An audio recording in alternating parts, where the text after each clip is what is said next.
D. Para concurrir a exámenes finales y demás pruebas definitivas de aptitud, durante los días de su celebración. E. Por el tiempo indispensable para la realización de exámenes prenatales y técnicas de preparación al parto por las funcionarias embarazadas y, en los casos de adopción o acogimiento, o guarda con fines de adopción, para la asistencia a las preceptivas sesiones de información y preparación y para la realización de los preceptivos informes psicológicos y sociales previos a la declaración de idoneidad, que deban realizarse dentro de la jornada de trabajo. F. Por lactancia de un hijo menor de 12 meses tendrán derecho a una hora de ausencia del trabajo que podrá dividir en 2 fracciones.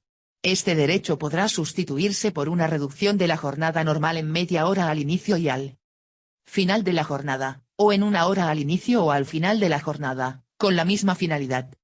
El permiso contemplado en este apartado constituye un derecho individual de los funcionarios, sin que pueda transferirse su ejercicio al otro progenitor, adoptante, guardador o acogedor. Se podrá solicitar la sustitución del tiempo de lactancia por un permiso retribuido que acumule en jornadas completas el tiempo correspondiente. Esta modalidad se podrá disfrutar únicamente a partir de la finalización del permiso por nacimiento, adopción, guarda, acogimiento o del progenitor diferente de la madre biológica respectivo, o una vez que, desde el nacimiento del menor, haya transcurrido un tiempo equivalente al que comprenden los citados permisos. Este permiso se incrementará proporcionalmente en los casos de parto, adopción, guarda con fines de adopción o acogimiento múltiple.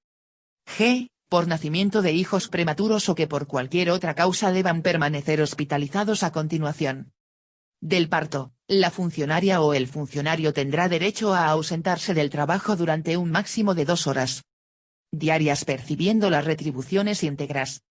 Asimismo, tendrán derecho a reducir su jornada de trabajo hasta un máximo de 2 horas, con la disminución proporcional de sus retribuciones. H. Por razones de guarda legal, cuando el funcionario tenga el cuidado directo de algún menor de 12 años, D. Persona mayor que requiera especial dedicación, o de una persona con discapacidad que no desempeñe actividad retribuida, tendrá derecho a la reducción de su jornada de trabajo, con la disminución de sus retribuciones que corresponda. Tendrá el mismo derecho el funcionario que precise encargarse del cuidado directo de un familiar, hasta el segundo grado de consanguinidad o afinidad, que por razones de edad, accidente o enfermedad no pueda valerse por sí mismo. Y que no desempeñe actividad retribuida. Y, por ser preciso atender el cuidado de un familiar de primer grado, el funcionario tendrá derecho a solicitar una reducción de hasta el 50% de la jornada laboral, con carácter retribuido, por razones de enfermedad muy grave y por el plazo máximo de 1 mes. Si hubiera más de un titular de este derecho por el mismo hecho causante, el tiempo de disfrute de esta reducción se podrá prorratear entre los mismos, respetando en todo caso, el plazo máximo de 1 mes. J. Por tiempo indispensable para el cumplimiento de un deber inexcusable de carácter público o personal y por deberes relacionados con la conciliación de la vida familiar y laboral. K. Por asuntos particulares, 6 días al año. L. Por matrimonio, 15 días. 6.1. Permisos por motivos de conciliación de la vida personal, familiar y laboral, por razón de violencia de género y para las víctimas de terrorismo y sus familiares directos. En todo caso se concederán los siguientes permisos con las correspondientes condiciones mínimas.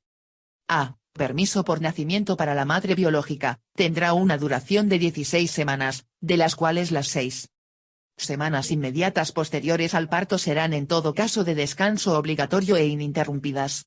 Este permiso se ampliará en 2 semanas más en el supuesto de discapacidad del hijo o hija y, por cada hijo o hija a partir de él. Segundo, en los supuestos de parto múltiple, una para cada uno de los progenitores. No obstante, en caso de fallecimiento de la madre, el otro progenitor podrá hacer uso de la totalidad o, en su caso, de la parte que reste de permiso. En el caso de que ambos progenitores trabajen ni transcurridas las 6 primeras semanas de descanso obligatorio, el periodo de disfrute de este permiso podrá llevarse a cabo a voluntad de aquellos, de manera interrumpida y ejercitarse desde la finalización del descanso obligatorio posterior al parto hasta que el hijo o la hija cumpla 12 meses. En el caso del disfrute interrumpido se requerirá, para cada periodo de disfrute, un preaviso de al menos 15 días y se realizará por semanas completas. Este permiso podrá disfrutarse a jornada completa o a tiempo parcial, cuando las necesidades del servicio lo permitan. Y en los términos que reglamentariamente se determinen, conforme a las reglas establecidas en el presente artículo. En los casos de parto prematuro y en aquellos en que, por cualquier otra causa, el neonato deba permanecer hospitalizado a continuación del parto, este permiso se ampliará en tantos días como el neonato se encuentre hospitalizado, con un máximo de 13 semanas adicionales. En el supuesto de fallecimiento del hijo o hija, el periodo de duración del permiso no se verá reducido, salvo que, una vez finalizadas las 6 semanas de descanso obligatorio, se solicite la reincorporación al puesto de trabajo. Durante el disfrute de este permiso, una vez finalizado el periodo de descanso obligatorio, se podrá participar en los cursos de formación que convoque la Administración. B. Permiso por adopción, por guarda con fines de adopción, o acogimiento, tanto temporal como permanente, tendrá una duración de 16 semanas. 6 semanas deberán disfrutarse a jornada completa de forma obligatoria e ininterrumpida inmediatamente después de la resolución judicial por la que se constituye la adopción o bien de la decisión administrativa de guarda con fines de adopción o de acogimiento.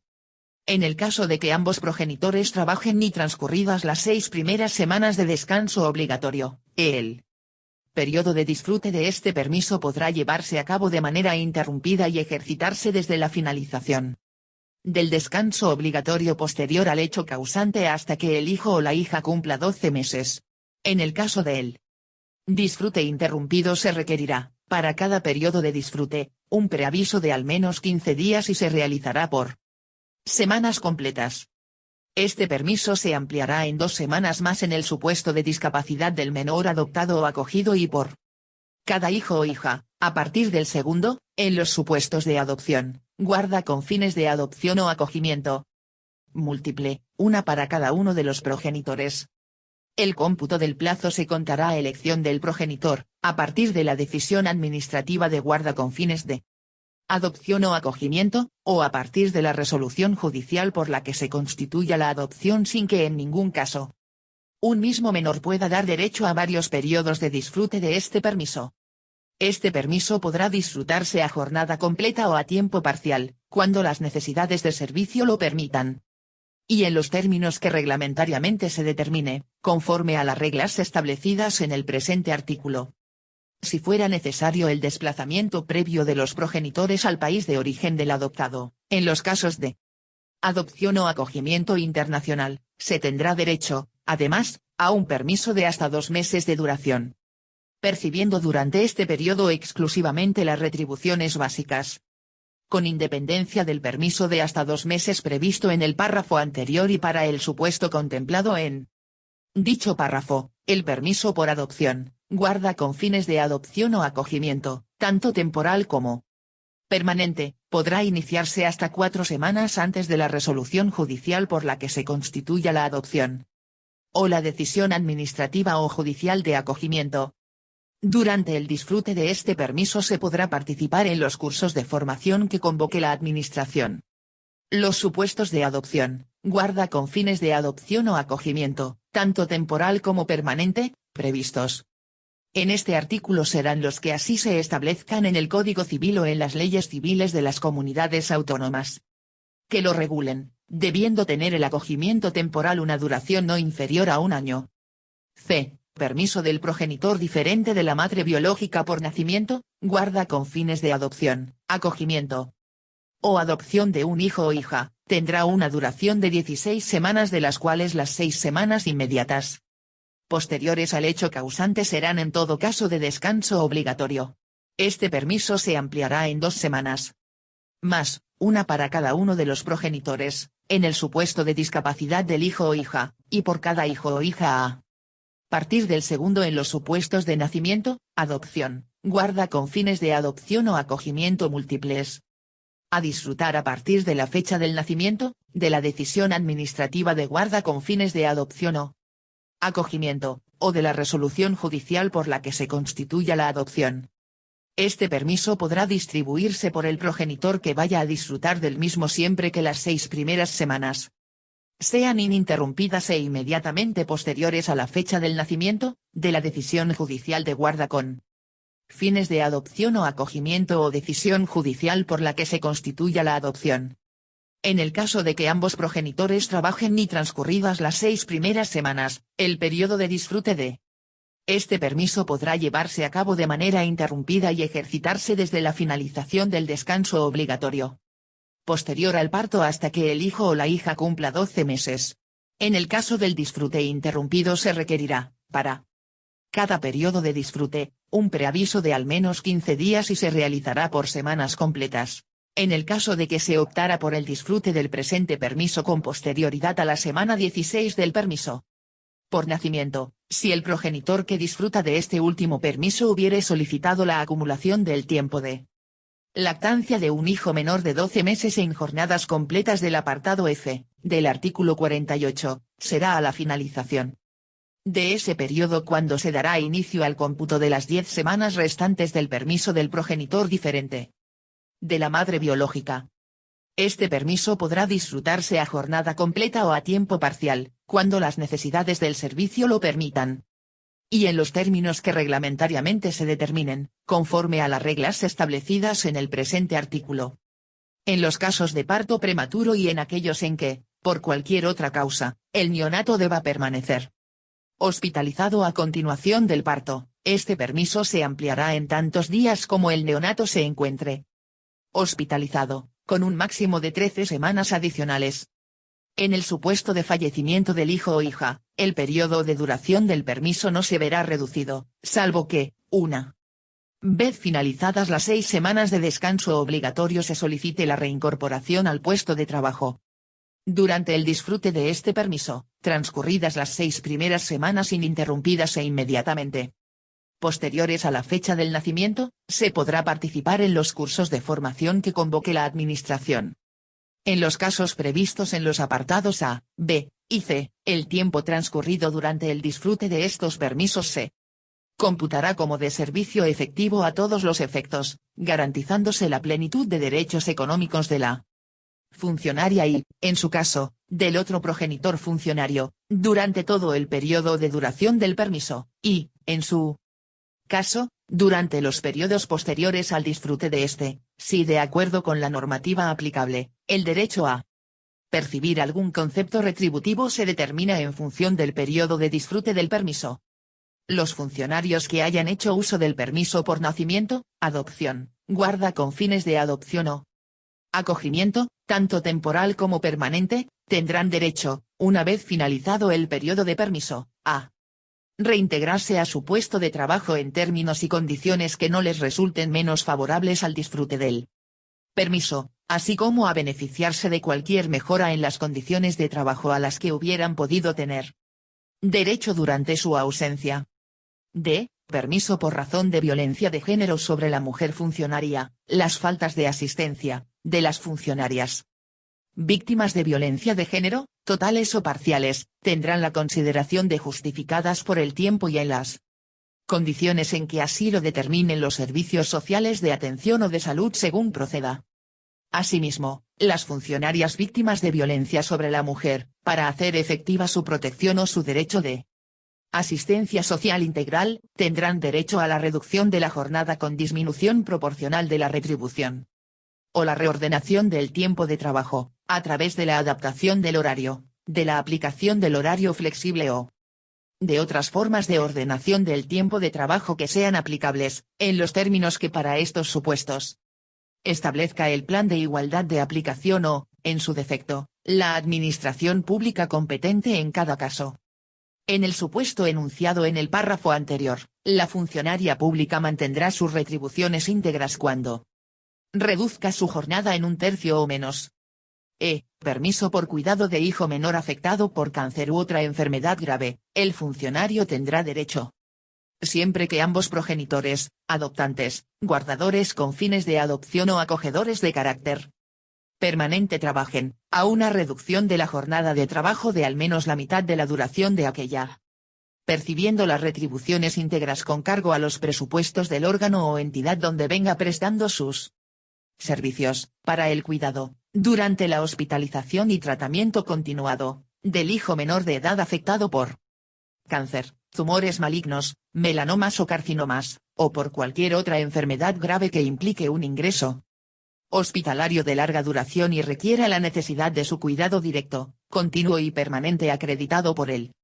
Informe del Servicio Público de Salud u órgano administrativo sanitario de la comunidad autónoma o, en su caso, de la entidad sanitaria concertada correspondiente y, como máximo, hasta que el menor cumpla los 18 años. Cuando concurran en ambos progenitores, adoptantes, guardadores con fines de adopción o acogedores de carácter permanente, por el mismo sujeto y hecho causante, las circunstancias necesarias para tener derecho a este permiso.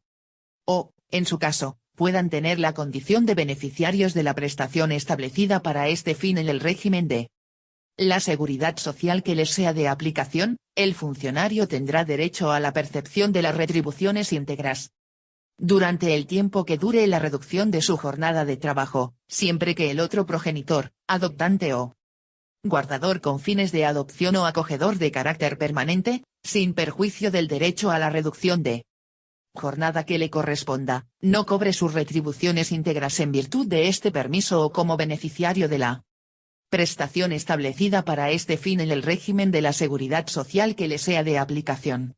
En caso contrario, solo se tendrá derecho a la reducción de jornada, con la consiguiente reducción de retribuciones.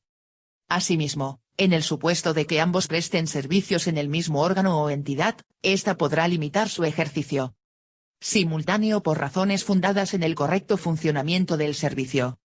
Reglamentariamente se establecerán las condiciones y supuestos en los que esta reducción de jornada se podrá acumular en jornadas completas.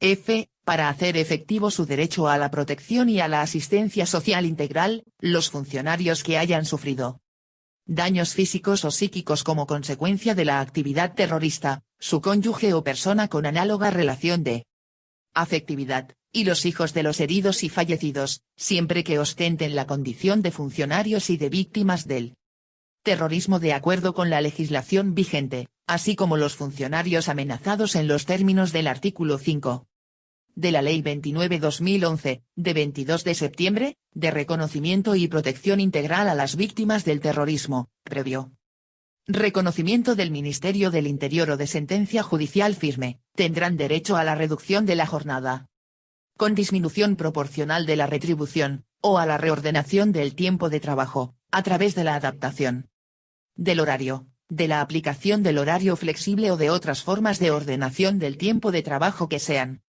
aplicables, en los términos que establezca la administración competente en cada caso.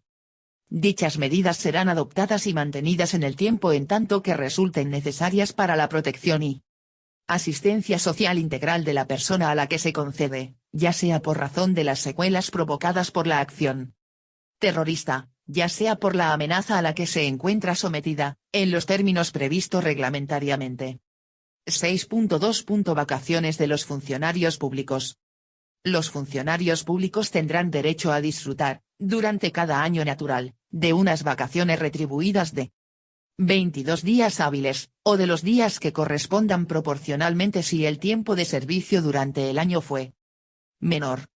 A los efectos de lo previsto en el presente artículo, no se considerarán como días hábiles los sábados, sin perjuicio de las adaptaciones que se establezcan para los horarios especiales. Cuando las situaciones de permiso de maternidad, incapacidad temporal, riesgo durante la lactancia o riesgo durante el embarazo impidan iniciar el disfrute de las vacaciones dentro del año natural al que correspondan, o una vez iniciado el periodo vacacional sobreviniera una de dichas situaciones, el periodo vacacional se podrá disfrutar aunque haya terminado el año natural a que correspondan y siempre que no hayan transcurrido más de 18 meses a partir del final del año en que se hayan originado. 6.3. Jornada de trabajo, permisos y vacaciones del personal laboral. Para el régimen de jornada de trabajo, permisos y vacaciones del personal laboral se estará a lo establecido en este capítulo y en la legislación laboral correspondiente. 7. Deberes de los empleados públicos. Código de conducta. Los empleados públicos deberán desempeñar con diligencia las tareas que tengan asignadas y velar por los intereses generales con sujeción y observancia de la Constitución y del resto del ordenamiento jurídico, y deberán actuar con arreglo a los siguientes principios: objetividad, integridad, neutralidad, responsabilidad, imparcialidad, confidencialidad, dedicación al servicio público, transparencia, ejemplaridad, austeridad, accesibilidad, eficacia, honradez, promoción del entorno cultural y medioambiental, y respeto a la igualdad entre mujeres y hombres, que inspiran el Código de Conducta de los Empleados Públicos configurado por los principios éticos y de conducta regulados en los artículos siguientes. Los principios y reglas establecidos en este capítulo informarán la interpretación y aplicación del régimen disciplinario de los empleados públicos. Los empleados públicos respetarán la Constitución y el resto de normas que integran el ordenamiento jurídico. Su actuación perseguirá la satisfacción de los intereses generales de los ciudadanos y se fundamentará en consideraciones objetivas orientadas hacia la imparcialidad y el interés común, al margen de cualquier otro factor que exprese posiciones personales, familiares, corporativas, clientelares o cualesquiera otras que puedan colisionar con este principio. Ajustarán su actuación a los principios de lealtad y buena fe con la administración en la que presten sus servicios, y con sus superiores, compañeros, subordinados y con los ciudadanos. Su conducta se basará en el respeto de los derechos fundamentales y libertades públicas, evitando toda actuación que pueda producir discriminación alguna por razón de nacimiento, origen racial o étnico, género, sexo, orientación sexual, religión o convicciones, opinión, discapacidad, edad o cualquier otra condición o circunstancia personal o social. Se abstendrán en aquellos asuntos en los que tengan un interés personal, así como de toda actividad privada o interés que pueda suponer un riesgo de plantear conflictos de intereses con su puesto público. No contraerán obligaciones económicas ni intervendrán en operaciones financieras, obligaciones patrimoniales o negocios jurídicos con personas o entidades cuando pueda suponer un conflicto de intereses con las obligaciones de su puesto público. No aceptarán ningún trato de favor o situación que implique privilegio o ventaja injustificada, por parte de personas físicas o entidades privadas. Actuarán de acuerdo con los principios de eficacia, economía y eficiencia, y vigilarán la consecución del interés general y el cumplimiento de los objetivos de la organización. No influirán en la agilización o resolución de trámite o procedimiento administrativo sin justa causa y, en ningún caso, cuando ello comporte un privilegio en beneficio de los titulares de los cargos públicos o su entorno familiar y social inmediato o cuando suponga un menoscabo de los intereses de terceros. Cumplirán con diligencia las tareas que les correspondan o se les encomienden y, en su caso, resolverán dentro de plazo los procedimientos o expedientes de su competencia. Ejercerán sus atribuciones según el principio de dedicación al servicio público absteniéndose no solo de conductas contrarias al mismo, sino también de cualesquiera otras que comprometan la neutralidad en el ejercicio de los servicios públicos. Guardarán secreto de las materias clasificadas u otras cuya difusión esté prohibida legalmente, y mantendrán la debida discreción sobre aquellos asuntos que conozcan por razón de su cargo, sin que puedan hacer uso de la información obtenida para beneficio propio o de terceros, o en perjuicio del interés público. 7.1. Principios de conducta. Tratarán con atención y respeto a los ciudadanos, a sus superiores y a los restantes empleados públicos.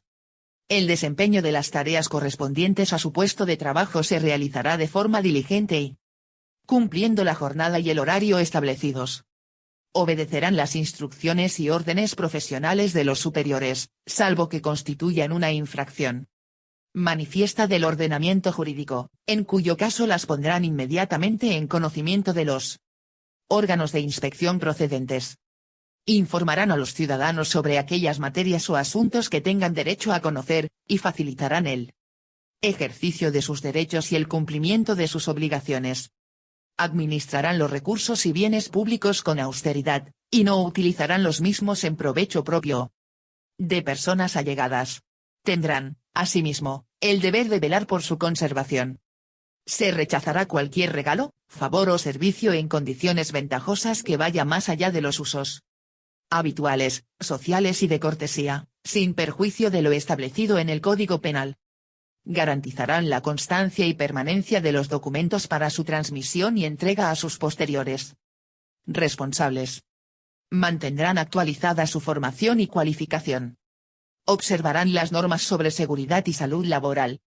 Pondrán en conocimiento de sus superiores o de los órganos competentes las propuestas que consideren adecuadas para mejorar el desarrollo de las funciones de la unidad en la que estén destinados. A estos efectos, se podrá prever la creación de la instancia adecuada competente para centralizar la recepción de las propuestas de los empleados públicos o administrados que sirvan para mejorar la eficacia en el servicio. Garantizarán la atención al ciudadano en la lengua que lo solicite siempre que sea oficial en el territorio. 8. Situaciones administrativas. Los funcionarios de carrera se hallarán en alguna de las siguientes situaciones. A. Servicio activo. B. Servicios especiales. C. Servicio en otras administraciones públicas. D. Excedencia. E. Suspensión de funciones. Las leyes de función pública que se dicten en desarrollo de este estatuto podrán regular otras situaciones administrativas de los funcionarios de carrera, en los supuestos, en las condiciones y con los efectos que en las mismas se determinen, cuando concurra, entre otras, alguna de las circunstancias siguientes. A. Cuando por razones organizativas, de reestructuración interna o exceso de personal, resulte una imposibilidad transitoria de asignar un puesto de trabajo o la conveniencia de incentivar la cesación en el servicio activo. B. Cuando los funcionarios accedan, bien por promoción interna o por otros sistemas de acceso, a otros cuerpos o escalas y no les corresponda quedar en alguna de las situaciones previstas en este estatuto, y cuando pasen a prestar servicios en organismos o entidades del sector público en régimen distinto al de funcionario de carrera. Dicha regulación, según la situación administrativa de que se trate, podrá conllevar garantías de índole retributiva o imponer derechos u obligaciones en relación con el reingreso al servicio activo. 8.1. Servicio activo. Se hallarán en situación de servicio activo quienes, conforme a la normativa de función pública dictada en desarrollo del presente estatuto, presten servicios en su condición de funcionarios públicos cualquiera que sea la administración u organismo público o entidad en el que se encuentren destinados y no les corresponda quedar en otra situación.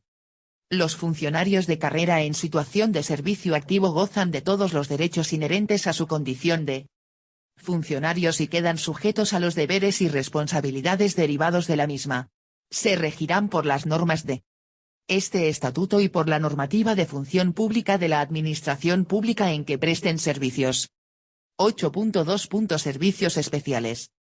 Los funcionarios de carrera serán declarados en situación de servicios especiales. A. Cuando sean designados miembros del gobierno o de los órganos de gobierno de las comunidades autónomas y ciudades de Ceuta y Melilla, miembros de las instituciones de la Unión Europea o de las organizaciones internacionales.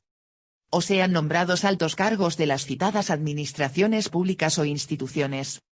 B. Cuando sean autorizados para realizar una misión por periodo determinado superior a 6 meses en organismos internacionales, gobiernos o entidades públicas extranjeras o en programas de cooperación internacional. C. Cuando sean nombrados para desempeñar puestos o cargos en organismos públicos o entidades, dependientes o vinculados a las administraciones públicas que, de conformidad con lo que establezca la respectiva administración pública, estén asimilados en su rango administrativo a altos cargos.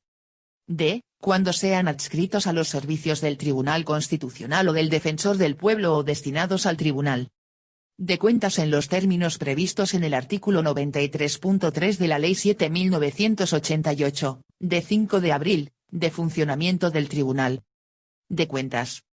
E. Cuando accedan a la condición de diputado o senador de las Cortes Generales o miembros de las Asambleas legislativas de las comunidades autónomas si perciben retribuciones periódicas por la realización de la función.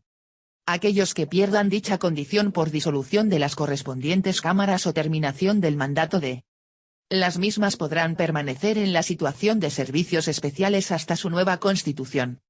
F. Cuando se desempeñen cargos selectivos retribuidos y de dedicación exclusiva en las asambleas de las ciudades de Ceuta y Melilla y en las entidades locales, cuando se desempeñen responsabilidades de órganos superiores y directivos municipales y cuando se desempeñen responsabilidades de miembros de los órganos locales para el conocimiento y la resolución de las reclamaciones económico-administrativas. G. Cuando sean designados para formar parte del Consejo General del Poder Judicial o de los consejos de justicia de las comunidades autónomas. H. Cuando sean elegidos o designados para formar parte de los órganos constitucionales o de los órganos estatutarios de las comunidades autónomas u otros cuya elección corresponda al Congreso de los Diputados, al Senado o a las asambleas legislativas de las comunidades autónomas. Y, cuando sean designados como personal eventual por ocupar puestos de trabajo con funciones expresamente calificadas como de confianza o asesoramiento político y no opten por permanecer en la situación de servicio activo. J. Cuando adquieran la condición de funcionarios al servicio de organizaciones internacionales. K. Cuando sean designados asesores de los grupos parlamentarios de las Cortes Generales o de las asambleas legislativas de las comunidades autónomas. L. Cuando sean activados como reservistas voluntarios para prestar servicios en las Fuerzas Armadas. Quienes se encuentran en situación de servicios especiales percibirán las retribuciones del puesto o cargo que desempeñen y no las que les correspondan como funcionarios de carrera, sin perjuicio del derecho a percibirlos trienios que tengan reconocidos en cada momento. El tiempo que permanezcan en tal situación se les computará a efectos de ascensos, reconocimiento de trienios, promoción interna y derechos en el régimen de seguridad social que les sea de aplicación. No será de aplicación a los funcionarios públicos que, habiendo ingresado al servicio de las instituciones comunitarias europeas, o al de entidades y organismos asimilados, ejerciten el derecho de transferencia establecido en el Estatuto de los Funcionarios de las Comunidades Europeas. Quienes se encuentren en situación de servicios especiales tendrán derecho, al menos, a reingresar al servicio activo en la misma localidad, en las condiciones y con las retribuciones correspondientes a la categoría, nivel o escalón de la carrera consolidados, de acuerdo con el sistema de carrera administrativa vigente en la administración pública a la que pertenezcan. Tendrán, asimismo, los derechos que cada administración pública pueda establecer en función del cargo que haya originado el pase a la mencionada situación. En este sentido, las administraciones públicas velarán para que no haya menoscabo en el derecho a la carrera profesional de los funcionarios públicos que hayan sido nombrados altos cargos, miembros del Poder Judicial o de otros órganos constitucionales o estatutarios o que hayan sido elegidos alcaldes, retribuidos y con dedicación exclusiva, presidentes de diputaciones o de cabildos o consejos insulares, diputados o senadores de las Cortes Generales y miembros de las asambleas legislativas de las comunidades autónomas. Como mínimo, estos funcionarios recibirán el mismo tratamiento en la consolidación del grado y conjunto de complementos que el que se establezca para quienes hayan sido directores generales y otros cargos superiores de la correspondiente administración pública. La declaración de esta situación procederá en todo caso, en los supuestos que se determinen en el presente estatuto y en las leyes de función pública que se dicten en desarrollo del mismo. 8.3. Servicio en otras administraciones públicas. Los funcionarios de carrera que, en virtud de los procesos de transferencias o por los procedimientos de provisión de puestos de trabajo, obtengan destino en una administración pública distinta, serán declarados en la situación de servicio en otras administraciones públicas. Se mantendrán en esa situación en el caso de que por disposición legal de la administración a la que acceden se integren como personal propio de esta. Los funcionarios transferidos a las comunidades autónomas se integran plenamente en la organización de la función pública de las mismas, hallándose en la situación de servicio activo en la función pública de la comunidad autónoma en la que se integran. Las comunidades autónomas al proceder a esta integración de los funcionarios transferidos como funcionarios propios, respetarán el grupo o subgrupo del cuerpo o escala de procedencia, así como los derechos económicos inherentes a la posición en la carrera que tuviesen reconocido. Los funcionarios transferidos mantienen todos sus derechos en la administración pública de origen como si se hallaran en servicio activo de acuerdo con lo establecido en los respectivos estatutos de autonomía. Se reconoce la igualdad entre todos los funcionarios propios de las comunidades autónomas con independencia de su administración de procedencia. Los funcionarios de carrera en la situación de servicio en otras administraciones públicas que se encuentran en dicha situación por haber obtenido un puesto de trabajo mediante los sistemas de provisión previstos en este estatuto, se rigen por la legislación de la administración en la que estén destinados de forma efectiva y conservan su condición de funcionario de la administración de origen y el derecho a participar en las convocatorias para la provisión de puestos de trabajo que se efectúen por esta última. El tiempo de servicio en la administración pública en la que estén destinados se les computará como de servicio activo en su cuerpo o escala de origen. Los funcionarios que reingresen al servicio activo en la administración de origen, procedentes de la situación de servicio en otras administraciones públicas, obtendrán el reconocimiento profesional de los progresos alcanzados en el sistema de carrera profesional y sus efectos sobre la posición retributiva conforme al procedimiento previsto en los convenios de conferencia sectorial y demás instrumentos de colaboración que establecen medidas de movilidad interadministrativa, previstos en el artículo 84 del presente estatuto. En defecto de tales convenios o instrumentos de colaboración, el reconocimiento se realizará por la administración pública en la que se produzca el reingreso. 8.4. Excedencia. La excedencia de los funcionarios de carrera podrá adoptar las siguientes modalidades. A. Excedencia voluntaria por interés particular. B. Excedencia voluntaria por agrupación familiar. C. Excedencia por cuidado de familiares. D. Excedencia por razón de violencia de género. E. Excedencia por razón de violencia terrorista. 8.4.1. Excedencia voluntaria por interés particular.